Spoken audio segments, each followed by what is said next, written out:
Hello বন্ধুরা, welcome back to my another video.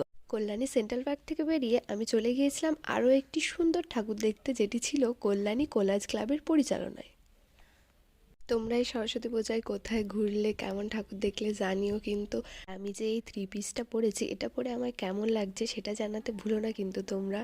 তারপরে চলে গিয়েছিলাম প্যান্ডেলের ভেতরে। তো আগে প্রথমে গিয়ে মাকে আগে দর্শন করলাম এবং প্রণাম করে নিলাম। এখানে লোকজন বেশ মোটামুটি ভালোই ছিল। তো এই যে মাকে দেখো, খুবই সুন্দর লাগছিল, প্যান্ডেলের কাজগুলিও খুবই সুন্দর হয়েছিল, দেখতে থাকো তোমরা। তারপরে এই যে মায়ের পাশে দাঁড়িয়ে কয়েকটা ফটো তুলে নিলাম। বাইরে বেরিয়ে এসে দেখলাম এখানে খিচুড়ির ভোগ দেওয়া হচ্ছে। তো এই যে খিচুড়ির ভোগও খেয়ে নিয়েছিলাম। এই যে এখানে একটি মিউজিকও বাজছিল, বেশ সুন্দর, শুনতে ভালো লাগছিল। আর এখানে একটি সুন্দর সেলফি জোনও করা ছিল। আচ্ছা, টাটা সকলকে, আবারও দেখা হচ্ছে নতুন কোনো ভিডিওতে।